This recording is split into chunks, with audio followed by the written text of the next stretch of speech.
Welcome into the DePaul Hoops podcast brought to you by 199.com. Basketball historians bringing history to life with retro DePaul basketball gear to make you feel like Aguirre in 1979. Go check them out today at 199.com and pick up some of that retro DePaul basketball gear. On today's show, I've got NBA veteran of 10 years and former DePaul big man Stephen Hunter joining me. We talk all about his career playing basketball and then life after basketball. And I'm also joined by John Fanta of Big East basketball coverage and Fox Sports. He joined me to talk a little bit about how the season's been going and this upcoming Creighton game on Christmas Day. So big show. Sit back, relax, enjoy, and let's jump right in.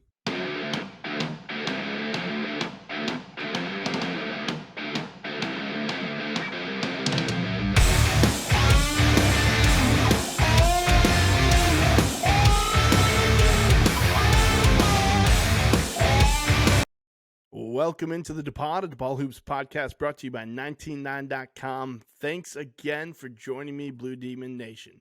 Got a great show, jam-packed, 2 guests today.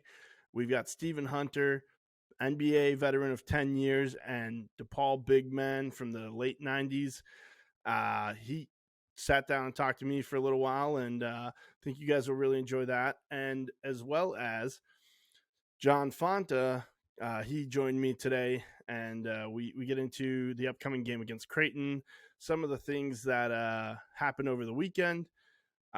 So sit back, relax, enjoy the show, and we'll see you on the other side.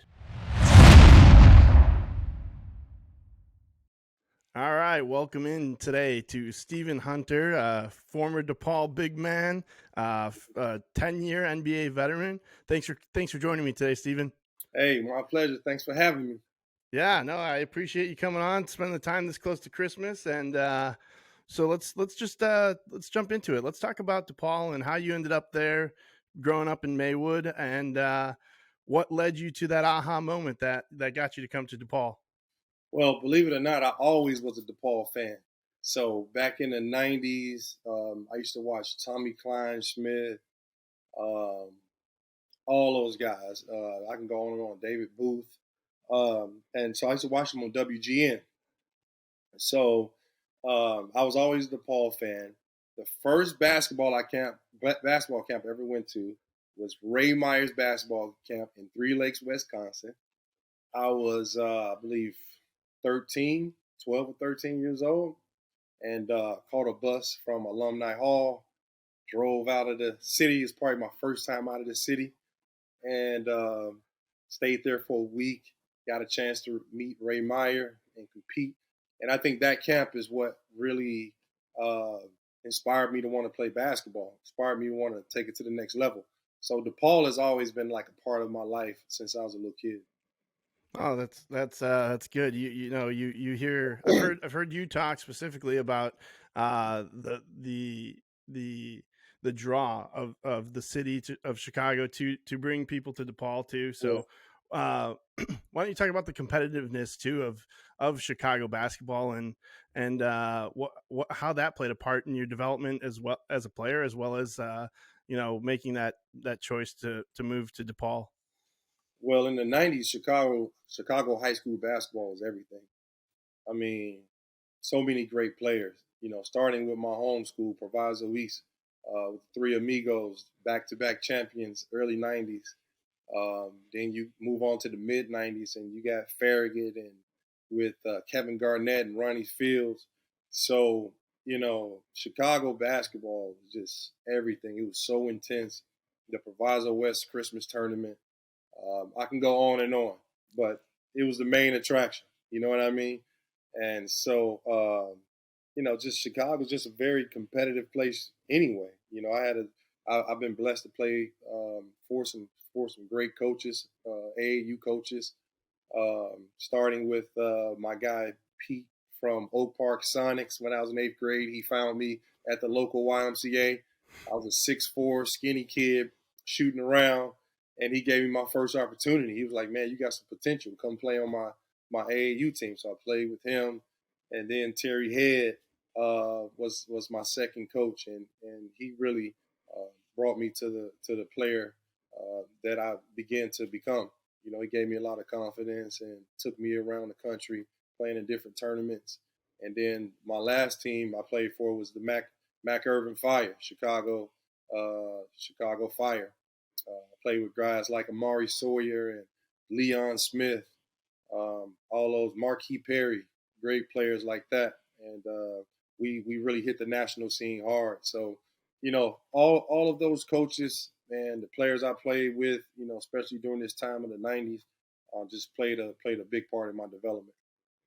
Yeah, no, there's been a lot of great. I mean, you name to name all those guys is just outrageous Yeah, to think about, right? yeah, And then you get to DePaul and you're playing with guys like Bobby Simmons and Quentin Richardson and yeah, yourself, and you know you had 4 NBA players on that team in yeah. '99, 2000. Like, how did that come to? How did that group gel, and how did you guys work together as a team? Well, how I first started. Well, first of all, I'm glad I made DePaul my last visit because I had a visit to UNLV right before I came to DePaul, and they set it out for me. They had a 16-year-old kid, 17-year-old kid, all in the casinos. It took me everywhere. Sean Marion was my host. He took me to like a house party and stuff, and they showed me the campus, and they even hooked me up with like a girlfriend while I was there too. So they played out all they brought out all stops, man. And so I pretty much knew I was going to UNLV, but I'll never forget. You know, I walked into Alumni Hall, and this was the day before. Well, no, the day of Midnight Madness. It was on Halloween, Sure. and I walk in the locker room, and I see Q, and I see Bobby, and I see Lance, and I'm like, wow. You know what I mean? They're in the locker room playing music, and like from the moment I walked in, they just made me feel like family. And so I hung out with Q all night, and we just talked about how we could do big things at DePaul. You know, talked about our schedule. We had a major schedule. You know, we played Duke that year, Florida. We played all the top teams. Um, had a lot of national televised games, and so finally, I just made my decision to come to DePaul because I felt like we could start something special. I felt like if all the Chicago guys that are being highly recruited, if they come to DePaul and you know show out, we'll have our following from at home, and everybody would just gravitate toward our team. And sure enough, I think that year it was a down year for the Chicago Bulls. Mike had just retired. DePaul was the number one team in the city, and so it played out exactly how I thought it would play out. It's just been a blessing. So you talk about that's great, and that's awesome that it lined up that way. And Yeah. you know, it was a good year. You guys finished 21 and 12. Uh, so you talk about Chicago recruiting Chicago, and how has AAU and the prep schools kind of shifted that? Do you think? Do you think as far as like putting hometown teams behind the eight ball, kind of so to speak? Yeah, it's definitely a lot harder because there's a lot more options now. Uh, Kids are either going straight to the D League or G League, or you know they're going to these prep schools and entering the draft from there, or they're not even playing at all. You know, there's this one kid who went to last year's draft, Sharp. He plays for the Portland Trailblazers, great player, but he went to Kentucky but never played, and ended up being maybe a lottery pick the next like this past draft. Yeah. And it's almost like he got drafted right off the AAU circuit. I mean, it's just so different, you know, these days, and they're giving the kids a lot of opportunities at a younger age. They're also allowing them to get paid. You know, I was at AZ Compass Prep right here in Arizona. There's a few kids driving to practice in Mercedes and stuff. These 16, 17-year-old kids, you know. So it's just different.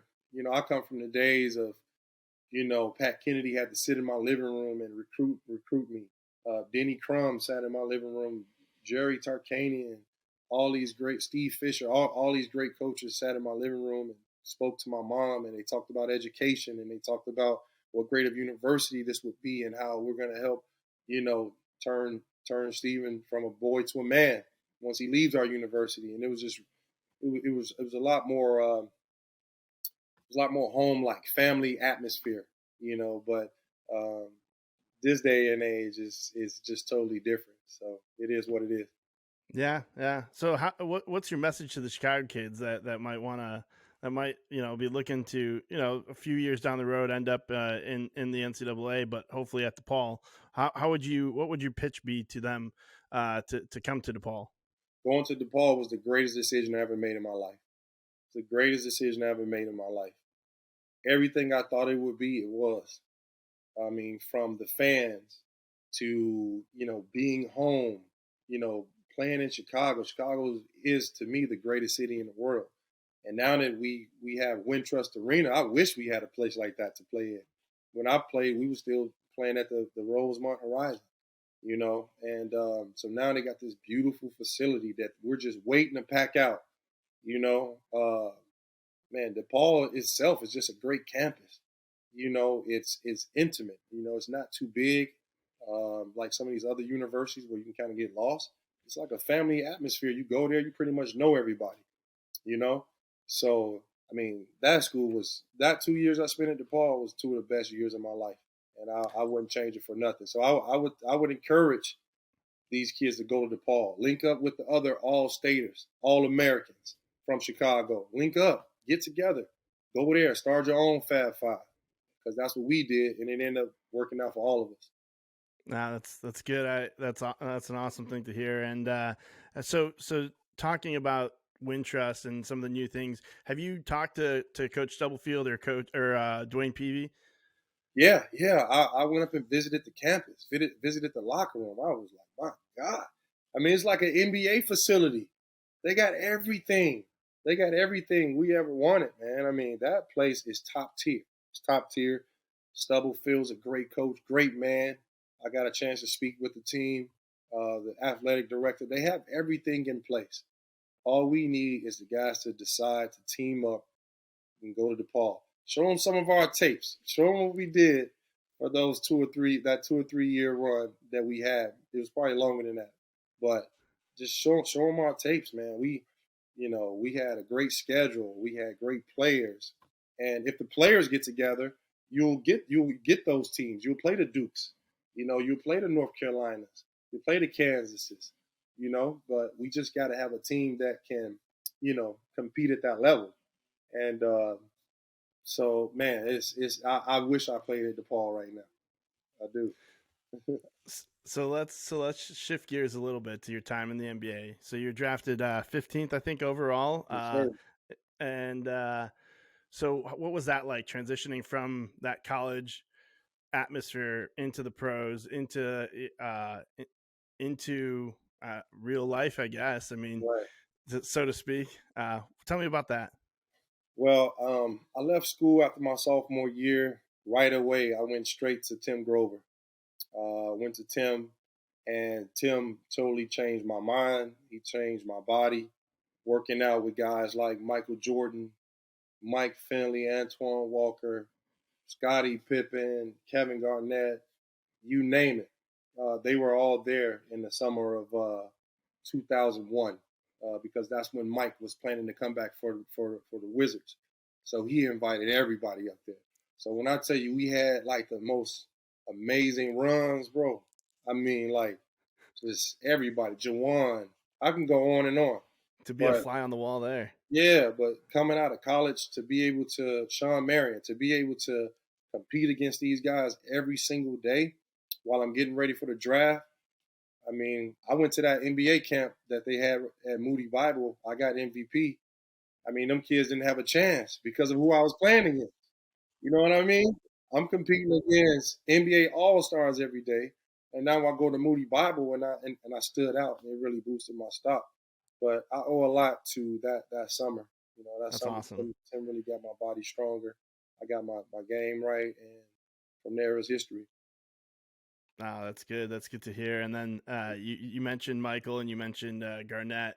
two Yeah. probably like really known good, like trash talkers. Who was the hardest trash talker to go up against in your time in the NBA? Yeah. Mike, Yeah. Michael Jordan. I mean, first of all, when you see him, you automatically intimidated because I was a little kid watching Come Fly With Me and all these videos of him.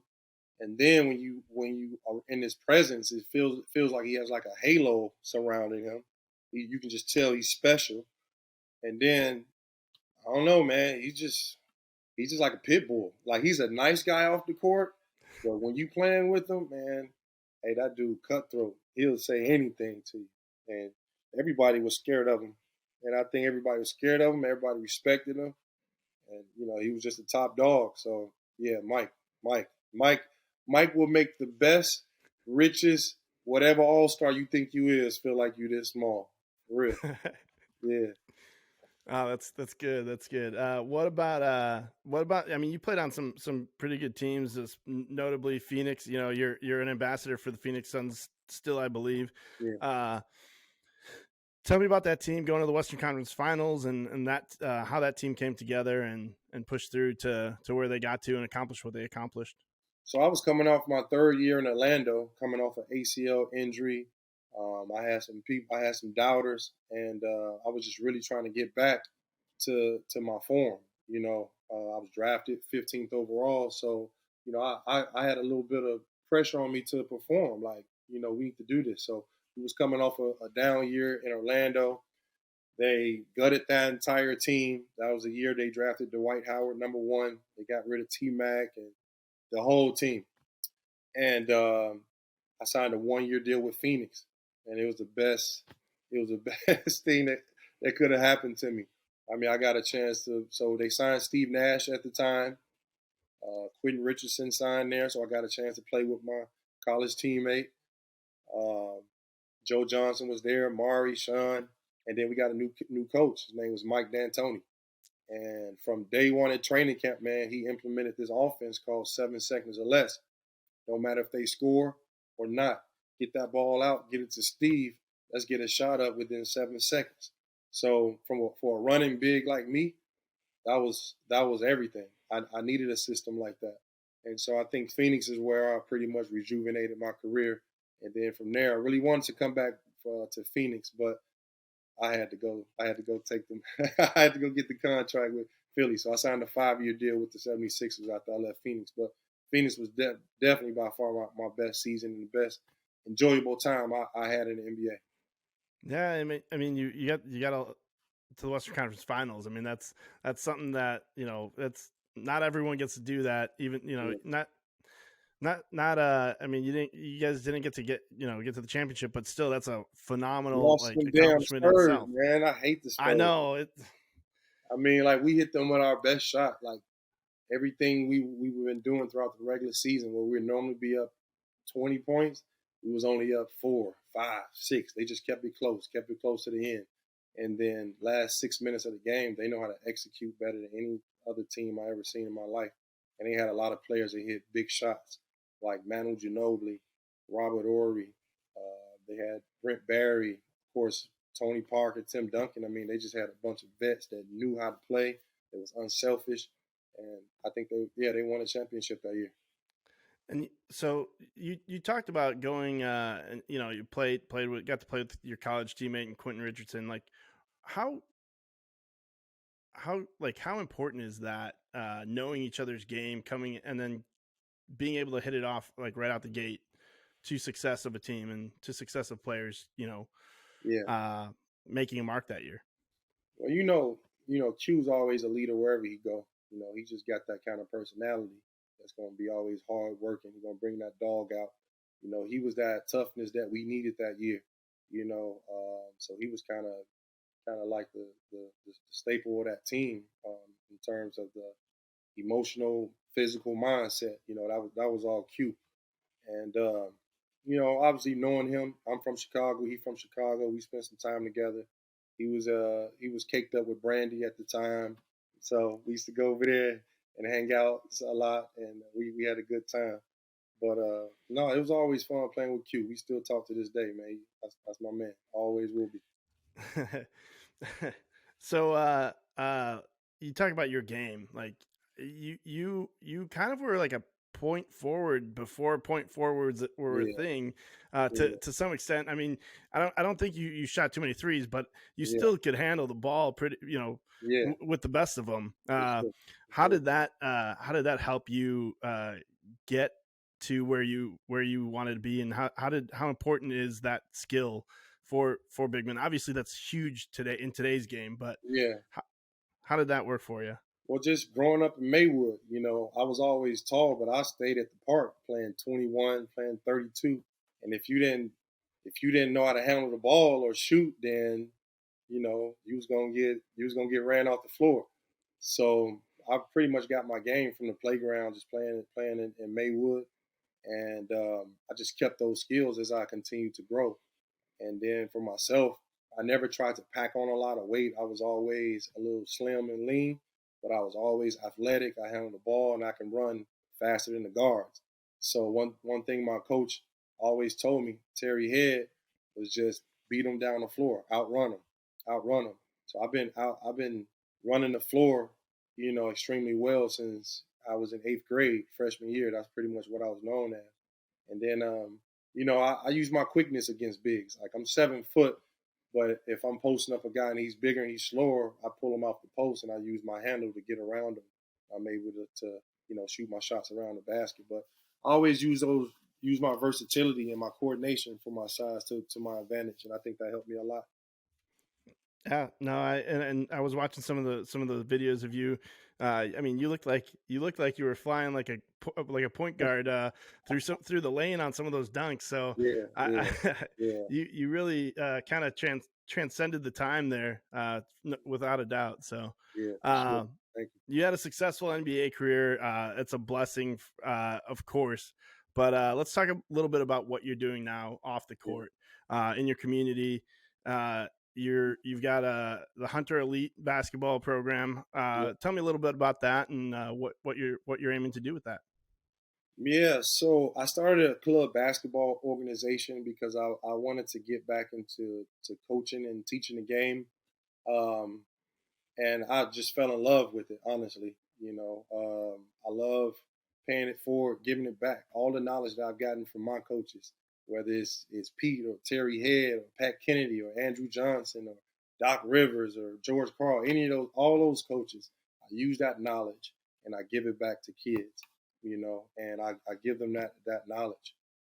So my club organization is something that I'm extremely passionate about. We have teams ranging from 3rd grade all the way up to high school. We got 16 club basketball teams, and we're growing. Um, and it's just something that I'm passionate about, man. Like especially watching the kids who are 8 or 9 years old turn into players when they're 12 and 13, and then ultimately high school players. So we have some players now getting looked at by a few Division I schools. So that's something I'm very proud of. And if I can just help change these kids' life or improve their skills or help their confidence in any way, then I've done my job. Because to get to the position I am in life, I ain't do it by myself. I had so much help from my coaches to my parents to my close friends. Um, they all gave me the confidence and helped me get to where I am today. So it's only right that I give it back. So yeah, and that's amazing. And I've seen some of the posts from the camps that you guys have had, and it's really cool to see, uh, watch kids fall, because it's cool to watch kids fall in love with the game, and Hmm. really see that light switch turn Yeah, on, yeah, and yeah, go, and to be a part of that, that's awesome. yeah. I love it. So another thing that you work on, off the court, is your program for kids with autism. Can you tell Yeah. me a little bit about that program, and what's it called? Yeah, so my son, I don't know if a lot of people know this, but he got diagnosed with autism at the age of 3. And then so, me and my wife went through that phase of like, oh my God, what do we do? Is he going to be able to, speak one day? Is he going to be able to drive a car or, live a normal life? And so we tried our best and we gave him a bunch of services and, just supported him and helped him through it. And now he's 10 years old, man, and he's thriving. Like he speaks well. He has friends. He does great in school, and it's just a testament from the early intervention that we gave him. When he was younger. So, um, how the foundation started? Basically, my wife went and worked at the school that my son was at growing up. Well, when he was 3 or 4 or 5 years old, and we just realized that the school didn't have many resources or enough resources. So we started donating money to the school, and we were buying school supplies and all this and a bunch of stuff. And eventually, we decided, hey, let's see if our friends can help. Let's start a foundation, and let's see if we can broaden our horizon and help even more people. So now what we do is we have fundraisers throughout the year, and we donate money to special education programs within school districts. So it's been a huge blessing to do, and we've been around we're thriving and we're touching a bunch of lives. So I'm very proud of that. That's wonderful to hear. Like hear you talk about that and go hear how you've taken something that's considered a difficult situation and made it into something great for your community, great for your family too. Number So, one, so awesome to hear. And is there anything I've seen basketball camps with those kids? Is that something that has been continued, or how's that worked for you? yeah, so it's a basketball academy. So it's the Stephen Hunter Basketball Academy. I started in 2014. Started off with just doing basketball camps, in which we still do. We have a winter camp coming up at the end of December. Sometimes I come back to Chicago and do camps. I definitely want to do one at DePaul. I love giving back to my city and coming back home so people can see me and so I can work with them. But still doing camps. We do 7 or 8 camps a year, club basketball, private training. So it's a whole one-stop shop of basketball of helping the youth. And that's been my calling. I retired and took a couple years off, and I was like, wow, what do I do now? And I had all these different ideas, but then I just came right back around to what my passion is, which is basketball. And so I've been using that and using basketball as a vessel to just touch the lives of kids and people. So like I said, it's just really been a blessing and really something I'm passionate about, and it's really gave me a direction of where to go with my life since I retired from the game. That's wonderful. That's really really awesome. And commend you for being such a good uh, part of your community and doing all of that. One last question before we go today, Stephen. When's the next time you'll be up in Chicago, and when are you coming to your next ball game? Man, I got to come before the season out. I'm gonna come in January. All right. Give me some. Let me know. Give me a good. I'll come to a good game, and I'll come in January. So, All right. Well, all right. we'll have to link up then. Thanks again for taking the time. I appreciate it. And if you guys have a chance that are listening, go check out some of the different foundations that Steven's working with and building up. So and help him give back to the community. So thanks again, Steven, and have a good one. Yes, sir. Go Blue Demons. Just a great conversation with Stephen Hunter there. Really appreciate him joining me, taking the time, and allowing me to bring his voice to you all. And hopefully, we'll have that again soon, sometime in the near future when he stops by Wintrust for one of the DePaul games in January. That said, let's jump into John Fanta, Christmas Day talk against Creighton, keys to the game, how DePaul is going to have to play to take that game home, as well as a little extracurricular stuff. Enjoy. All right, we welcome in today John Fanta, Big East. Big East. I mean, you wear many hats in the Big East, so thanks for coming on. Thanks for joining me today, and we've got DePaul to talk about today. How are you doing? I'm doing well, my friend. Happy holidays to you. Merry Christmas to everybody in DePaul Nation. A big Merry Christmas. And will this Sunday be the Christmas that DePaul steals? Steals from Omaha. We're trying to play Grinch this week, so that's the goal, right? So I don't know. We'll see what happens, but let's before we jump into Creighton, let's talk about the past couple weeks with DePaul, with the way things are going. You probably saw DeWayne Peevy tweet out his disappointment in the past 2 games and the team's performance. What do you take from that, and what do you see as the next steps from there? Well, here was my immediate thought on what DeWayne Peevy tweeted over the weekend. My immediate thought was, wow, you don't often see an athletic director come out like that. And I would say to you and to DePaul fans, he didn't have to do that. DeWayne Peevy did not have to do that. There's a lot of ADs whose programs are struggling right now that are saying nothing at all. And the old school PR guy, or the person who does PR that's been doing it for a long time, even a current day PR person, would probably say no words are better than any words. Just stay silent. But I disagree. I'm going to give DeWayne credit, because what he showed the fan base over the weekend is that losing is not acceptable, and getting blown out is absolutely inexcusable and unacceptable. And the team knows that. The coach knows that. Tony Stubblefield knows that. One thing you can say about DePaul right now, as opposed to 5 years ago, 4 years ago even, is that they have a chemistry inside their athletic offices and inside their department again. They have an energy and a drive that's different. I'm not saying it's translating to results, because it hasn't. And there's circumstances behind that with injuries and some tough setbacks and different forms of adversity that they've had to encounter. But my reaction to the DeWayne Peevy tweets is that there is a new day at DePaul in terms of the mentality and the vision for what's ahead.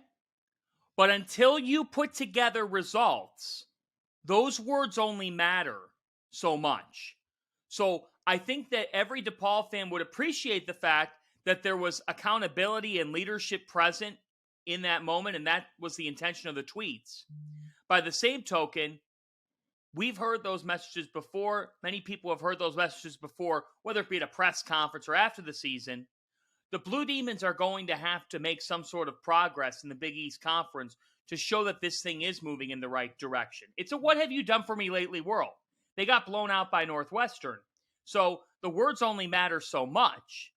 But I do think that it's a sense of, yes, DePaul Athletics, as opposed to under the previous regime where they were okay with losing, this regime's not okay with that.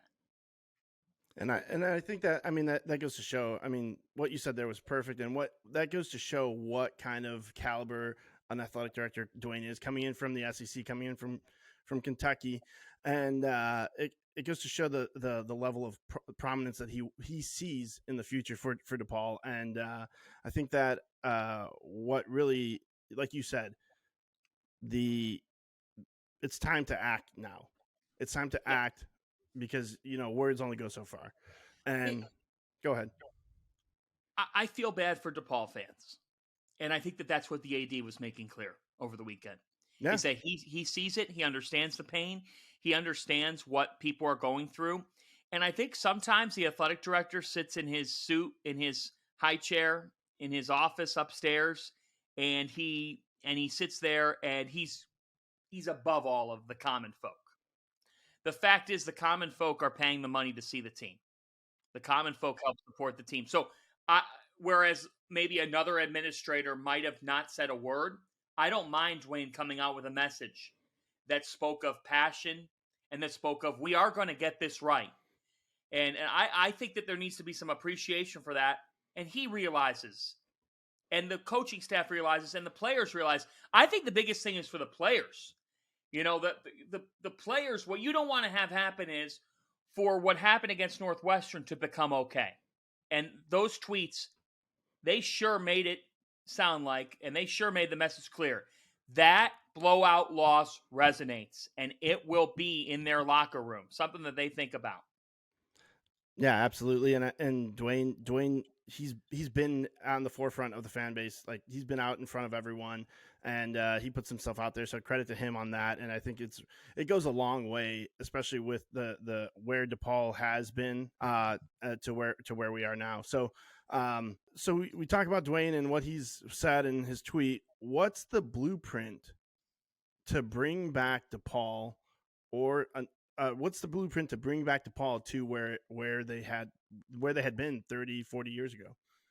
Well, they've got investment from the university now. There's pieces being moved and things happening that would suggest that the university understands the importance of the men's basketball program. The fact that wasn't the case for a while is laughable in some ways. I mean, it's kind of unbelievable that losing was tolerated for as long as it was tolerated. How do you get it back? Well, a lot of people would say you got to recruit Chicago. You got to get the 5-star kids and recruit.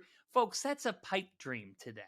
Okay? You're just not going to do that. You don't wake up tomorrow, and unless you're dropping bags, you're not just getting those kids out of nowhere. You've got to establish the fit of your player. Are they tough? Do they play defense? Tony Stubblefield's been talking to me now for 2 years about how he wants his teams to be tough defensively. It's great. He's right. We haven't seen it enough. So they've got to be able to, at a certain point, you take a seat and you say, let's forget about how many stars are next to somebody's name or how many stars were next to somebody's name. And let's get a group of individuals that's going to buy into DePaul and not buy into, this is my next stop and I'm going to get a certain amount of shots up a game, and so then I'm going to get drafted. Right? Yeah. DePaul can look to Marquette to see what's happening there. Shaka Smart's doing it by developing players. It wasn't getting some transfer splash or getting some real highly touted freshman class. It's been about making Oso Ighodaro a better player, making David Joplin a better player, making Cam Jones a better player. DePaul needs to find guys who want to be at DePaul and who want to get this thing on track. I'm not saying that the current guys don't want to. I think that this season has been circumstantially brutal. They have fallen into a pit of bad luck and misery with the injury front. I mean, just brutal. You thought you were going to have Nick Agenda. You thought you were going to have Caleb Murphy. You thought you were going to have Terry, Yorane as well, and his length. I mean, and those are starters. Those are guys who are going to start games for you. So this has been really a tough go at it, but they got to defend as a unit. And I think it comes down to whether it be via the portal or freshmen, you got to get guys who want to turn this thing around and who fit your style. To me right now, I think DePaul's talking about identity. I think DePaul's talking about having a DNA. I think they're talking about having this culture. But until you start to put results together and actually show it on the hardwood, it's hard to believe that. That's the difference right now between them becoming a factor and where they are currently. Sure. And yeah, it's that whole put up or shut up time. Let's do it. Let's move on. You can only change the future. So look to the future and keep doing what you're keep grinding and keep doing what you're trying to do. 100%. It's a process. I don't think it takes 5 years in college basketball anymore. I think you can get it accelerated, but you've got to have a real fit of your player. Guys that have the desire to come in and put their hard hats on and work, defend, make the extra play, hustle, and buy into who you are. And when you lose the way they did against Northwestern over the weekend, that to me is a disconnected loss. So they've got to get back on track here this week, look themselves in the mirror and say, how do we do it? How do we respond? This is the hardest time of the Tony Stubblefield era thus far because you don't want conference season to be a wasted season. How are they going to get off the mat? It's the biggest test that he has had. That said, let's shift gears a little bit. We've got Christmas Day. We've got Creighton, Paul. And what does DePaul have to do to pull out that win on Christmas Day?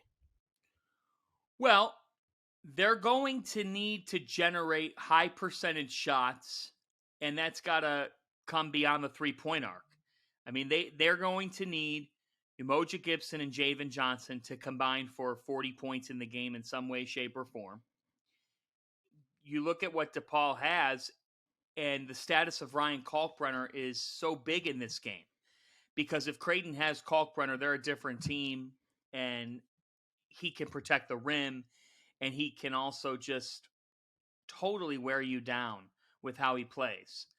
But if Kalkbrenner's still out, I think his status is very much still up in the air. He was dealing with an illness that's taken recovery time. We'll see if he's ready. I think I kind of lean towards the sense of I think he might make his return in this game, potentially, but I don't know. We really don't know what the timeline is. So for DePaul's got to have perimeter scoring to have a chance. I don't worry about pace as much. I think DePaul might need some open floor to win this game. Like they're going to have to generate some high percentage shots. Creighton's better defensively than they've been, but right now they're a disconnected team. The one thing that I look at with Creighton is I think you want to force them into perimeter shots. They're not a great perimeter shooting team. Don't over anticipate defensively and allow Ryan Nembhard and Trey Alexander to turn a decent shot into a great shot. So DePaul's going to need the guys who have powered them thus far this season to have strong games. They're going to need Eral Penn to play physical basketball. I think he's been the X factor of the team at times this year. I think he's an important piece to what they do. And then, look, a guy like Philmon Gebrewit at 6'7", I would assume that he gets pinned on Arthur Kaluma from time to time, if not Baylor Shireman. He's going to have to hang in those matchups. You got to be able to hang in. You got to be able to be physical. So DePaul's got to play connected. Right now, the advantage that they have is they're going to Creighton on Christmas Day. It will not be as much of a crowd as you typically see at Creighton. DePaul's got to come out and move the basketball. You can't stick. The ball can't stick. They've got to move the basketball, and they need Gibson and Johnson to ball out because the fact is, DePaul's not going to win this game by grinding you down in the front court. That's not how they're going to beat Creighton in Omaha. Yeah, you got to come out and smack them in the mouth from out the gate. You got to take some smart 3-point shots, get those open, and hit them, knock them down, and really set the tone and set the pace for the game. I think that, like you said, Kalkbrenner being such a force down low, and you know, his status being up in the air is critical. You're absolutely right, and I think that we'll have to wait and see on that. But I think it's a winnable game. They've dropped 6 in a row. I think that's good and bad, right? Like there's a scary part to that where they're going to come out hungry, and McDermott's not going to allow that to continue much longer, I feel. So aside from the 3-point shooting, what is the next critical point of the game that you see as being huge for DePaul to play Grinch on Christmas Day? Well, to play Grinch on Christmas Day, DePaul's got to rattle Ryan Nembhard and make his life difficult. Nembhard's hard to rattle, but they're going to need to find a way to trap, to force him into tough passes, because you got to cut off Creighton's point guard to beat Creighton. If you can do that, then you're going to have a chance. So the defensive effort, you really got to play team defense, right? You got to play team defense. And here's the thing. DePaul against Duquesne, 55 points. DePaul against Northwestern, 45 points. So psychologically, that would indicate that you're going to have to buy into the defensive end of the floor. Because Absolutely. if you don't, you're not beating anybody in the Big East. No. You're not. They got to defend. So I would force, like I've said, make Creighton shoot over you. That's how DePaul has a chance in this game. If you give Creighton transition and dribble penetration, they will win this game. They will win this game. DePaul's got to reinvest on the defensive end of the floor, and they need some tough guys.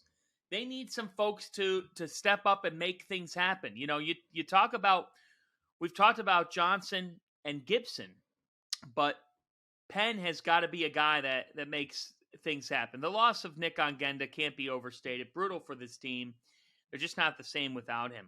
You know, what are they getting though collectively on the defensive end of the floor is going to be the question that answers what happens in this game. Can Deshaun Nelson give them good production? I think Nelson is a guy who's averaging close to 9 and 5 per year on the year rather. Nelson to me is a guy that's grown, that's made some progress. They're going to need him to play hard in this game and make life difficult for Arthur Kaluma. And if it's Frederick King or if it's Ryan Kalkbrenner, he's got to stand up too.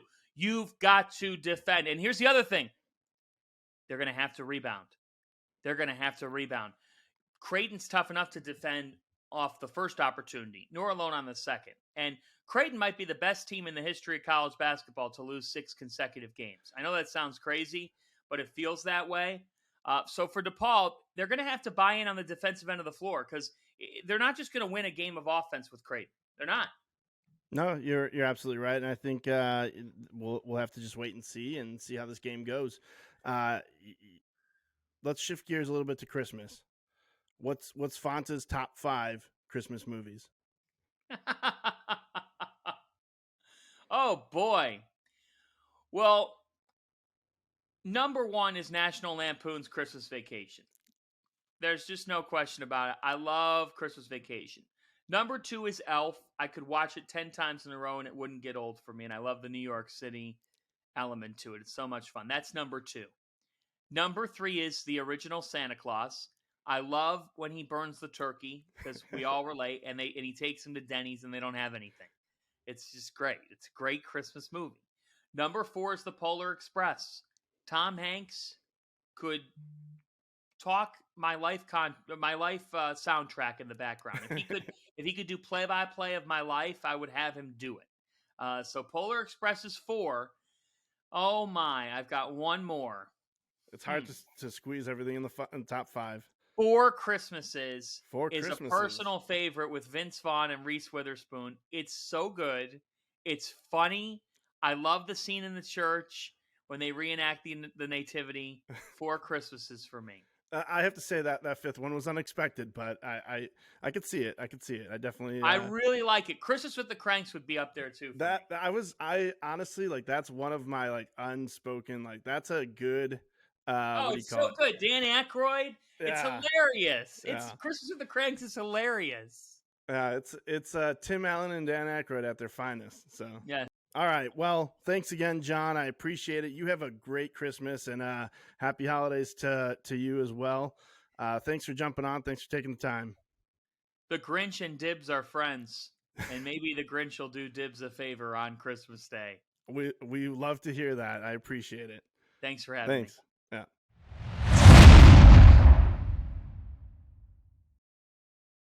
Really great stuff from Fanta there. Appreciate him taking the time, jumping on and talking with me about this upcoming Creighton game and the keys to what DePaul has to do to play Grinch on Christmas Day. Also, I mean, Christmas with the Cranks, one of my top favorite Christmas movies as well. That said, I do want to jump in and talk a little bit more about DeWayne's tweet from after that Northwestern game. Working in the athletic department under the previous athletic director, we all know, I don't even have to say it, you all know that she would never have said any of that outwardly in public. There was always a facade, a brick wall that fans had to push through, and they didn't. I mean, you couldn't get through because it was like Fort Knox over there on Sheffield and Belden. And understand that we've got the right guy at the head of the athletic department to build the future for DePaul athletics and DePaul basketball as well. So I appreciate DeWayne's candor and his openness to us fans to do that, to put himself out there as well. Because like Fanta said, there's no other athletic director doing something like that. There isn't.